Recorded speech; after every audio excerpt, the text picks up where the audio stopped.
Hashem. We're up to Parakhov, Pasuk Chav Gimel, Parakhov, chapter 20, verse 23. And we're discussing that they travel to the mountain called Hor Hahar, and that's going to be ultimately the burial place of Aaron, as we'll see. Pasuk Chav Gimel, Vayomer Hashem al Moshe al Aaron b'Hor Hahar, al Gvul Eretz Edom Lemor. So God said to Moshe and Aaron in this mountain that's called Hor, on the borders of Edom, saying, okay, you want to read the Rashi, Moshe? So Moshe is going to read for us the Rashi for Chav Gimel.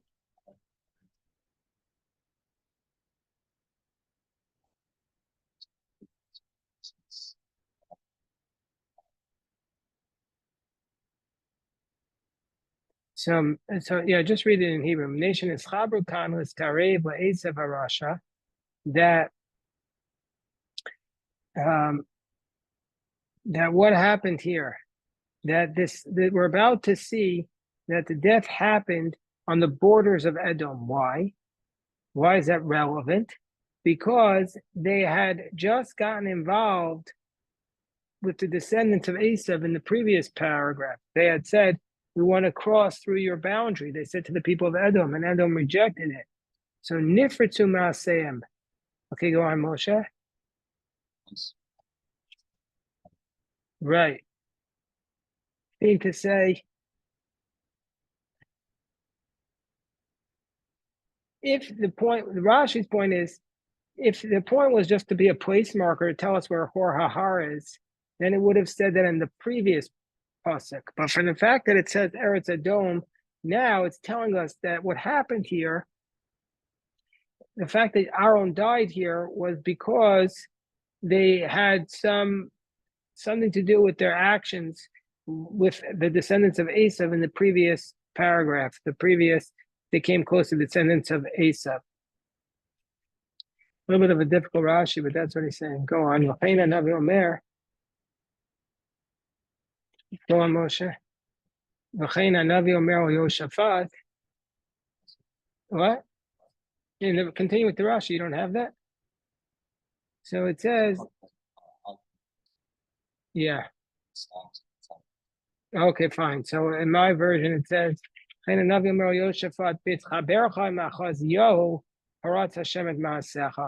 that God had a conversation. The prophet says to Yoshaphat, who was one of the kings of Judah, that because you joined with Achaziah, who was a wicked king, therefore Paras Hashem es Ma'asecha, Hashem broke your attempts. So because the Jewish people interacted with Edom, that's why they had this problem here. I have two questions about that. Hold on. One is, yeah.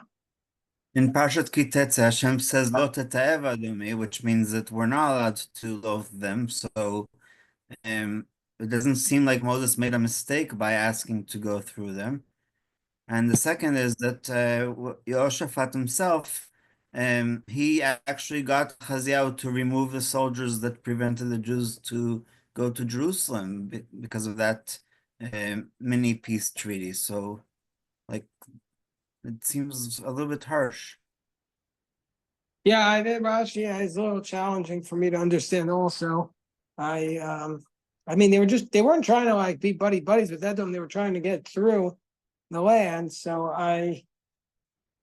you need to look up the commentaries on Rashi, see if you can see on Sefaria some of the commentaries on Rashi, because it doesn't seem like what they did with Edom was really like, oh, let's go to the party with Edom. I mean, like, we want to go on your highway to get to the land of Canaan. But still, nevertheless, it will cause them to be on Aaron to die. That's what Rashi says. The next pasuk says, "Yeah, safe Aaron el Amav." Aaron will be gathered to his people, because he will now come to the land that I gave to the children of Israel. So Aaron will also die. He's not going to come to the land because you defied my word at Mei Meribah. Why is Aaron dying? Because he divided because Moshe defied his word. Anyway, Rashi doesn't comment on that. But Kachas Aaron, that's Elazar beno, Va'al Samahor. Take Aaron and Elazar's son and bring them up to Mount Hor. Okay. Elliot, please read the Rashi. Kachat Aram. Yes. Dari shel Nachum Mim Amar lo Ashricha she tera'eh ke terecha natun lebenecha ma she'en ani zakai bakach. Okay, so he says when it says take Aaron. Hold on one second.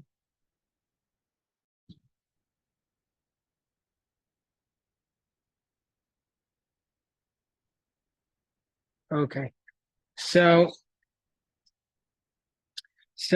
Kachas Aaron, Elazar beno, and take them up to Horahar. So Rashi says, what does it mean to take them? B'divrei nichumim, with words of consolation. And Morlo, say to him, Ashrecha, blessed are you. Shetereh kisrecha nasun levimcha. Fortunate of you that you're going to see your crown given to your son, which I am not seeing. This is such a sad Rashi. Rashi says that Aaron's about to die, but he's going to give the crown of kahuna to his son Elazar. And he says, okay, you have to tell him to come up to the cave to die, but tell him how lucky he is that he's going to be passing over his crown to his son. And Moshe Rabbeinu says, I'm not going to get that. I'm not going to merit that. What a sad, why does he have to give us this forced explanation? So it's because when the Torah tells us kach, it doesn't mean physically take him, it means to convince him. But this is a very sad Rashi. You can imagine how he imagines the pain that Moshe felt. The pain that Moshe felt by not being able to have his son take over for him. Rashi does not comment on it. Rashi comments on it, but the commentaries that I have on Rashi don't comment on it. Okay, so next pasuk says, "Ve'avshedes Aaron v'espegadav." Take Aaron, undress Aaron and his garments. Ve'bashtem et Elazar beno, and dress them in Elazar's son. Aaron yeyasef. Aaron will die. Umeit sham. He'll die there. But first it says Aaron will be gathered up and die there. Okay, Moshe, you read the Rashi. Yes, begadav.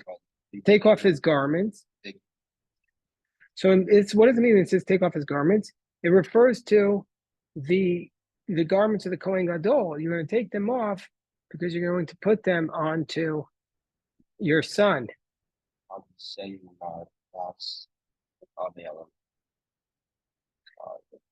He says you're going to dress him with those garments. First, you're going to dress him with those garments, dress him like he's going to be the Kohen Gadol. Then you're going to remove those garments from him to place them on, to put them on his son in front of him. So Moshe then said, Aaron, go into the cave. He went in. So Aaron goes in and he sees a bed made and a lamp that's lit. He says, go into this bed, and Aaron went up. He says, stretch out your hands.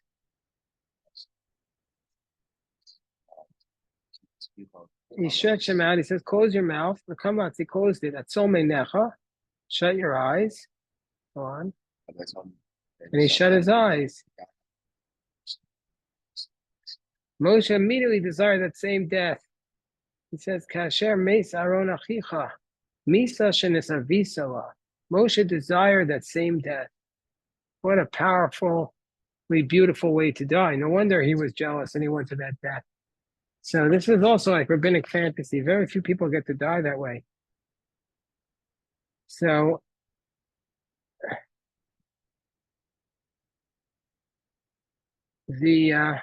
Magen and Mezrich said, I have here, Magen and Mezrich said, I'm always ready to fulfill the mitzvah of Hashem with joy, to die.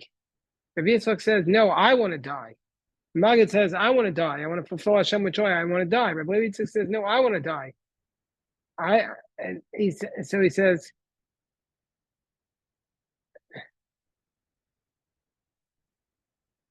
says, the pleasure of doing, he says, I don't want to die. So Magen Mishra says, I'm ready to die if that's what it means to serve Hashem. And Rabbi Yitzchak says, no, I don't want to die. I want to be able to do mitzvos. The delight of doing one mitzvah in this world is more precious to me than all the joy of the Olam Haba. Before he died, the Magen and Mezrich said, I'm not sure if this is, it must be Rabbi Yitzchak. Before he died, which was after Sukkot, he said to those around him, I was ready to die before Rosh Hashanah, but I davened to Hashem that he'll give me some time to fulfill the mitzvah of shofar, the fasting on Yom Kippur, the sukkah, lulav, and these mitzvos. That's why I lasted till after Sukkot. That's what Rabbi Yitzchak says. Wow. So, okay. So the next pasuk says, Vayas Moshe kasher tziva Hashem. Vayalu ahor ahar leinei kol hadah. So Moshe did just like God commanded, and they went up to Hor Ahar in front of everybody. Rashi says, Vayas Moshe, Elliot. Right, even though it was obviously very difficult for him to prepare his brother's death, he did not delay. Vayavshem Moshe Aaron es begada vayalbesho sam es Elazar beno vayamos Aaron sham barosh Ahar vayir Moshe Elazar ben Ahar. So Moshe dressed Aaron in his garments, and he took off his garments and he put them on Elazar, his son, and Aaron died there on the top of the mountain, and Moshe and Elazar went down from the mountain. And everybody saw that Aaron died. What's going to be the obvious question? How do they see? He's in a mountain. He's in a cave in the mountain. How are the people going to see? And everybody from the house of Israel cried for Aaron for 30 days. So let's read this Rashi, Moshe. The whole community saw. How did the whole community see? When they saw Moshe and Elazar going down the mountain, and Aaron didn't go down, they said, "Where's Aaron?" Moshe said, "He's dead."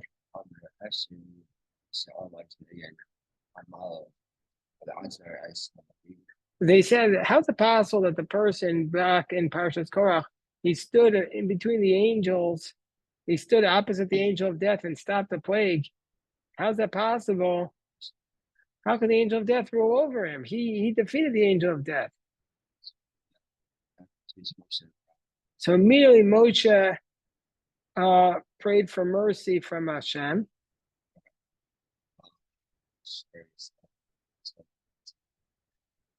So immediately Moshe davened to Hashem that everybody should believe. So the ministering angels showed Aaron lying in his coffin, and they saw and believed him. So what a powerful idea. They couldn't believe that Aaron had died.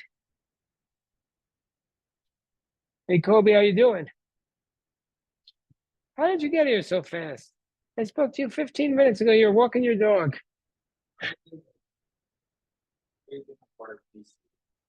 Oh, you were in DC. Oh, yeah, you were doing your dog walking. Did you grab a chumash right there? Okay. So, hold on one second. Okay, so, it seems like it's about to thunderstorm. I feel safer now that the tree outside that in the backyard of the yeshiva has been cut down. We cut down this tree, and it was like 80% hollow. I mean, the tree could have fallen at any second and really hurt somebody. So Baruch Hashem, it's down. It's very, very dangerous. Yeah, do you see the hollowness? You could go look out there, Kobe, see how hollow it is. Anyway, so the people had to see Aaron dead, or else they wouldn't believe that he was dead. This goes to show you the Torah is very worried about people worshiping the dead, because Aaron, they have to see that he's dead, and Moshe, we don't know where he's buried. Because we're worried that if people knew where he's buried, maybe it would have become like a shrine. So this is, yeah, Kevin Rachel also in the Torah, she's buried on the road. She's not buried. There is a Ma'aras HaMachpelah, but Kevin Rachel is not the best example because that was on the side of the road. So he just buried her. Kevin Rachel became, today it's very big, and also in the prophets. But even that is a big question. If you really look at the text of the Torah closely, Kevin Rachel seems to have been in the Shomron, not where we celebrate it today or we observe it today, which is in Beit Lechem. It's a very interesting thing you have to focus on. That where people go to Kevin Rachel today in Beit Lechem is not really from the text. Doesn't seem to be Kevin Rachel. Did you ever realize that, Rabbi Yosef? Yeah. I'm sorry, I can't Ramban- hear you. Hold on one second. One of the rabbis in Yeshivat Gush said that because Ramban says that it was in the entrance, that it's somewhere near Wadi Kilt by the Dead Sea. So, like the Ephraim, maybe like the crossing of the Jordan. But about Moshe, by the way, talking about Jordan, the British archaeologists, together with the Kingdom of Jordan, managed to make Moshe's shrine very, very famous.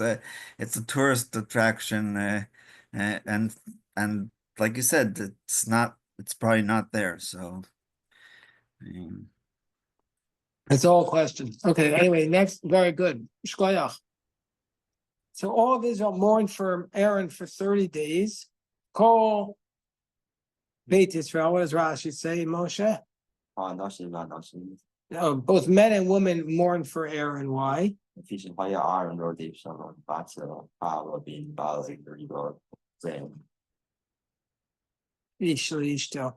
Aaron used to bring a lot of love between people. That was his bracha. He always brought love, so therefore people mourned him. Very nice. By Moshe, by Aaron, it says, this is what the Panini Torah points out. By Moshe, it says, by Aaron, it says, Vayivkuas Aaron Shoshim Yom Kol Beit Israel. All of the house of Israel mourned. Oh, Barbara. But by Moshe, it just says Vayivku B'nei Israel. It doesn't say Kol Beit Israel. It doesn't say everybody mourned Moshe. So by Aaron, it says everybody mourned, but by Moshe, it doesn't say that. Because after the death of Moshe, there were some who thought that maybe they would become the ruler. So there was like a little bit of a question who's going to be the ruler. But by Aaron, everybody knew that it only went to his son. So nobody had any designs on his role. Okay, so now the next pasuk says, chapter 21, verse 1. How are you doing, Avi? Baruch Hashem. Vayishma Kanani Melech Harad. So this is a very, very if you didn't have Rashi, you would not understand this pasuk. It says the Kanani, the king of Arad, who dwelt in the south, heard Ki ba Yisrael derech ha'atarim, vayilachem b'Yisrael vayish mimenu shevi. So the Kanani, the king of Arad, who dwelt in the Negev, heard that Israel was coming by the path of the Atarim, and he fought against Israel, and he took a captive. So this Rashi tells us that it's not what we think it is. Okay, Elliot, read the Rashi. What did he hear? So what did he hear? Vayishma Kanani. What did he hear? How you guys? Hey, how you guys doing? Baruch Hashem. Grab a chumash. Come on in. Sit down. You brought your own Rashi there, Jonah? No, I just grabbed it. Stark. All right. Okay. What did he hear? Shama. Aaron. He heard that Aaron died, and what happened as a result of Aaron dying? So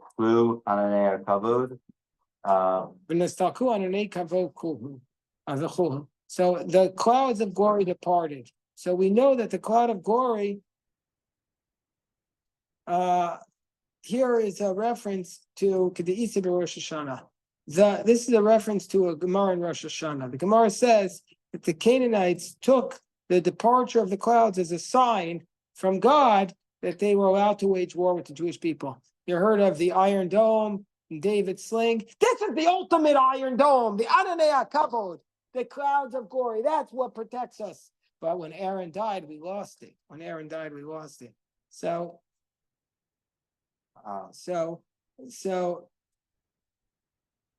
what happened? The Amalek. מעולם רציעות ממרדות לישראל, מזומן בכל עת לקוראניות. And he says an Amalek has always been like a ready with the whip to attack the Jewish people. What's Amalek doing here? Moshe, what's Amalek doing here? What's Amalek doing here all of a sudden? Why are we talking about Amalek? They pretend to speak Tanakh. That's the next pasuk. Read the next pasuk. So even though the pasuk, read the next Rashi. Even though the pasuk says that the Canaanites attacked, the Bnei Israel. Rashi says it was not the Canaanites, but it was the Amalekites. Look at Rashi. Elliot, please read. The ones who attacked were the Amalekites, not the Canaanites. It says Amalek dwelt in the south. So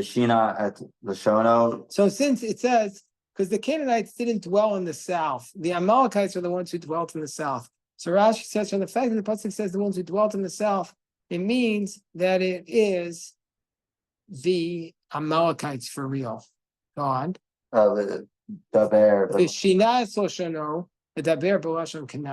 So they changed their language.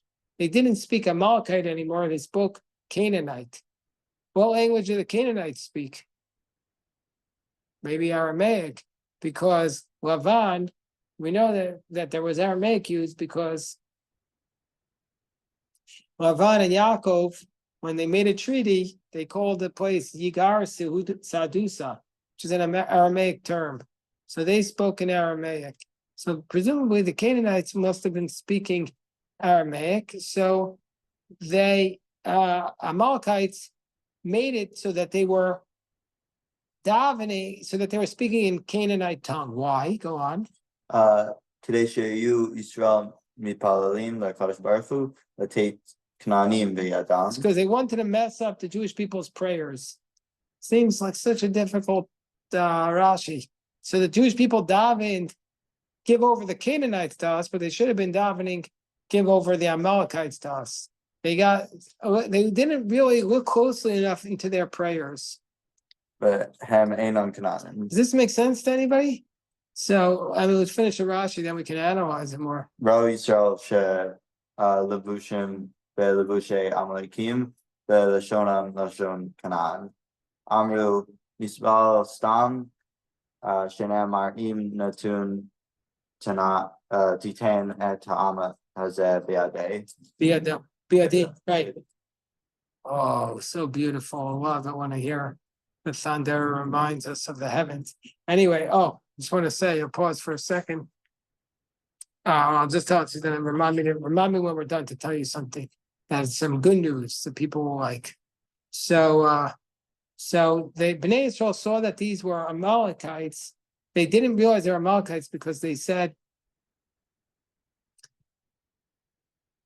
they dressed like the clothes of the Amalekites, but they spoke like the Canaanites. So as a consequence, Bnei Israel did not daven specifically to defeat the Amalekites. They davened to defeat, or the Canaanites, they just davened to defeat the enemy. And so therefore it was less effective prayer. Our prayers have to be more specific. Prayers have to be more specific. That's the context. Prayers have to be more specific. So it seems a little bit difficult, because you should be davening for success. How do you make sense of this? Seems very hard for me to understand this Rashi. I always had a big problem with it. I guess we have to say that it means if you don't really know what you're davening for, your prayers are not being said with a full heart. That's what we have to say. Like you have to really know what you have in mind, or else you're not really focused on the prayer. Okay, I'll read the next Rashi. דרך האתרים, דרך הנגב שהלכו במרגלים, שנאמר So they went on the same path that the Jewish people are going, the path of the Atarim, and they followed the Jews there. What's the Derech Atarim? The route of the south, where the Meraglim went, where the spies went. דבר אחר דרך האתרים, דרך התייר הגדול, הנוסע לפניהם, By way of the great scout. שנאמר דרך 3 ימים לתור להם מנוחה. וישבע ממנו שבי. Wait, 1 second. What does that mean? It says this. What does it mean? Derech HaTarim, Derech HaTayar HaGadol, by way of the great scout, Anosei Lefneim, which traveled before them, Derech Shloshis Yamim Latur Lahem Menucha, to search out a resting place. So what is this great scout? What is the great scout that they're referring to here? Hello, Sam. You doing? Good. What's the great scout? So the Mizrahi says that refers to. Anybody know what it refers to? What was leading them? It was they no longer had the cloud, so they had the Tayar Gadol, which is Anosei Lefneim. What was traveling before them? Anosei Lefneim. What traveled before the Jewish people when they went to battle? What did you say, Aryeh? The Aron Kodesh. So that's a reference to the Aron Kodesh. Let's just do this last Rashi. They captured only one person, one shifra, one maid. Who was this maid? Rashi doesn't tell us, but the Chazal say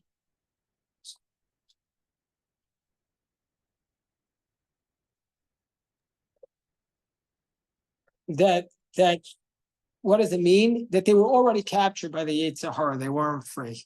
That's how Chazal interpreted it. Anyway, let's stop here for a moment. And I want to just tell Just wanted to say that